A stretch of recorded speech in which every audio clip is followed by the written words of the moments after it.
నమస్కారం అండి. నేను ఏదో చెప్దామనుకుని మొదలుపెట్టాను. ఏం లేదు, ముఖ్యంగా ఈ నేను ఈ ఖాతా పెట్టిన ఆహ్, ఏంటి నా నా దృష్టి వేరు.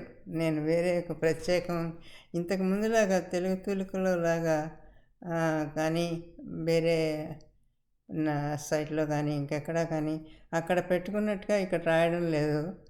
ఆహ్, అసలలా రాసే తెలివితేటలు కూడా లేవులెండి ఇప్పుడు నాకు. ఏదో రాస్తా, కాలక్షేపానికి రాస్తున్నాను. కానీ ఈ పేజీ తెరిచిన తర్వాత ఒకరిద్దరిని, ముగ్గురినో, నలుగురినో ఫేస్‌బుక్‌లో నేనే పిలిచాను. కొందరేమో వాళ్ళు రిక్వెస్ట్ పెట్టినా అంగీకరించాను. కానీ నేను గుర్తించిందేంటంటే, ఊరికే ఫ్రెండ్ లిస్ట్‌లో అలాగ పేర్లుంటాయి కానీ వాళ్ళు తిరిగి చూడరు. అంచేత ఏదో ఎందుకులే అనిపిస్తుంది. వాళ్ళకి కూడా ఇంట్రెస్ట్ లేదు అని నేను అనుకుంటున్నాను. అంచేత మరొకసారి ఈ విషయం స్పష్టం చేయడం కోసం ఇప్పుడు వస్తున్న ఫ్రెండ్ రిక్వెస్ట్‌లో వాళ్ళకి చెప్తున్నాను. నేను ఎందుకు ఇది పెట్టానో, ఈ విషయంలో మీకు ఆసక్తి ఉంటే చెప్పండి అని. అలా వీలు కాకపోతే ఊరికే ఎందుకు ఏదో అత్తకి చూపు చెట్టు, కోడలికి మోపు చెట్టు అన్నట్టుగా ఊరికే అలా లిస్ట్ ఉంటుంది. కానీ నిజానికి ఇప్పుడు నేను అలా అంగీకరిస్తుంటే అలా పెరిగిపోతూ ఉండొచ్చు కూడా లిస్ట్. 500కో, 1000కో కొందరికి ఉన్నాయి. ఇప్పుడు 2000, 3000 ఫాలోవర్స్ అవుతున్న వాళ్ళని చూస్తున్నాను. నాకు అలా లేదు. నాకు అలాంటి సరదా కూడా లేదు. అంచేత నేను రాసిన జవాబు ఇవ్వడం, ఇంతకీ నేను చెప్పేదేంటంటే, కొందరికి వెంటనే జవాబులు ఇస్తున్నాను కానీ కొన్ని చోట్ల మాత్రం ఆ మెసెంజర్ ఎంచేత ఒప్పుకోవడం లేదు. ఏదో వాళ్ళని తొలగించు అనో, లేకపోతే వాళ్ళని బ్లాక్ చేయనో వస్తుంది కానీ యాక్సెప్ట్ చెయ్యి. అంతేకాని నా అభిప్రాయం మీకు చెప్పే అవకాశం లేకుండా పోతోంది. అంచేత నేను విడిగా మళ్ళీ నా ఫేస్‌బుక్‌లోనే మరొక పేజీ పెట్టాను. మాయామేయం అని. అక్కడ చూడండి, అక్కడ కూడా పెట్టాను. అది కూడా చూడని వాళ్ళు ఉంటారేమో అని ఇక్కడ యూట్యూబ్‌లో కూడా పెడుతున్నాను. నేను అక్కడ రాసింది ఏంటంటే, తెలుగు చూసిన ఎవరు మిస్ అవ్వరనుకుని మూసేశాను ఆ తెలుగు తూలిక. కానీ ఇప్పుడు ఫేస్‌బుక్‌లో వస్తున్న ఫ్రెండ్ రిక్వెస్ట్ చూస్తుంటే, నా బ్లాగ్‌తో పాటు ఇక్కడ ముఖ పుస్తకంలో కూడా పూర్వపులాగా పూర్వపు ఖాతా కూడా మిస్ అవుతున్న వాళ్ళు ఉన్నారేమో అనిపిస్తోంది. నా పేరుతో పరిచయం ఉన్నవారు చాలామంది ఇప్పుడు మళ్ళీ ఈ ఖాతాకి ఫ్రెండ్ రిక్వెస్ట్ పంపిస్తున్నారు. అది ఆ తేడా చెప్దామని. అప్పట్లా ఇప్పుడు నా రాతలు లేవు అని. నేను పూర్వంలో రాయడం లేదు.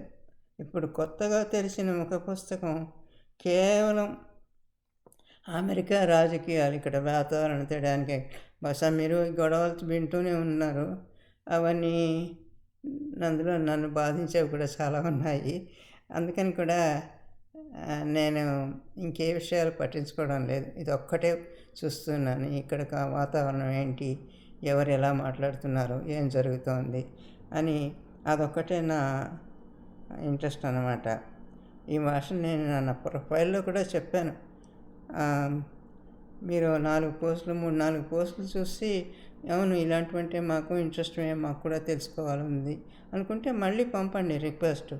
అది నాకు చాలా సంతోషంగా ఉంటుంది. లేకపోతే మాత్రం మీ పోస్టులు నేను చూడాలి తప్ప ఇంకేమీ లాభం లేదు. నా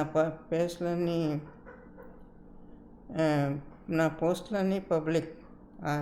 నేను అందరు ఎవరైనా చూడొచ్చు. మీరు నిక్షేపంగా చూడొచ్చు, స్పందించవచ్చు, వ్యాఖ్యానించవచ్చు కూడాను. దాంట్లో అభ్యంతరం ఏం లేదు. అసలు నాకు ఈ ఫేస్‌బుక్‌లో ఈ ఫ్రెండ్ రిక్వెస్ట్ అనేది ఎందుకో కూడా నాకు అర్థం కావడం లేదు. అది నేను పబ్లిక్ పెట్టినప్పుడు మామూలే. ఫ్రెండ్ రిక్వెస్ట్ ఉన్నా లేకపోయినా ఒక్కలాగే ఉంటుంది. మరో మాట మరో మాట ఏంటంటే, ఈ ఫేస్‌బుక్‌లోనే మాయామేయం అని పెట్టాను ఒక పేజీ. అందులో ఇలా కొంచెం పూర్వం ఎన్నెమ్మ కథలు రాసినట్టుగా ఏదో నాకు తోచినవన్నీ రాస్తున్నాను. లేకపోతే నాకు ఏమైందో ఇక్కడ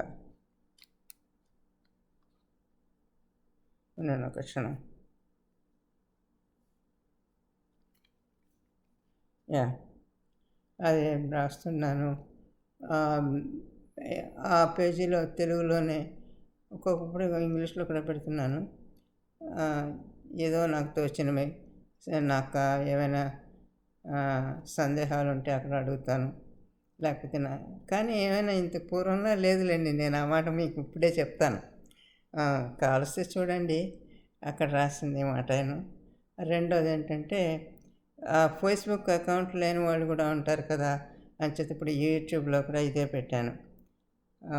యూట్యూబ్లో నా channel my name is Malathi అని మీరు అది టైప్ చేస్తే కనిపిస్తుంది నేమ్. అక్కడ కూడా ఇదే విషయాలు చెప్పాను. అక్కడ కొన్ని విషయాలు అంచేత చూడండి మరొకసారి. మీకు నేను రాస్తున్న వాటిలో అదే అమెరికా రాజకీయాల గురించి తెలుసుకోవాలంటాను. వాటిలో మీరు ఇంట్రెస్ట్ చూపిస్తే నేను తప్పకుండా యాక్సెప్ట్ చేస్తాను. కొందరు వాళ్ళంతటా వాళ్ళే చాలా మామూలుగా నేను ఎప్పుడు పిలవను, వాళ్ళంతటా వాళ్ళే వచ్చేవాళ్ళు ఉన్నారు. అందులో నాకంటే చక్కగా చదువుకున్న వాళ్ళు, విజ్ఞానవంతులు, ప్రాచీన సాహిత్యంతో మంచి పరిచయం ఉన్నవాళ్ళు కూడా వచ్చినప్పుడు నిజానికి నాకు ఆశ్చర్యం కూడా వేస్తుంది, వీళ్ళు ఎందుకు వచ్చారా అని. కానీ వాళ్ళ తత్వం అది. వాళ్ళు చూడాలని వచ్చారు, అలాగే స్పందిస్తున్నారు కూడాను. వాళ్ళ దగ్గర నుంచి నేను నేర్చుకోవాల్సింది చాలా ఉంది. అంచేత కూడా సంతోషంగా అంగీకరిస్తున్నాను. ఏమైనా దయచేసి చూడండి నా ఫేస్బుక్ పేజీలో మీ ఇంగ్లీష్లో నేను రాస్తున్నవి. మీకు ఆసక్తి ఉంటే ఇంక రిక్వెస్ట్ పంపండి, లేకపోతే అనవసరం అని అనుకుంటున్నాను. అంతే మరి, ఉంటాను.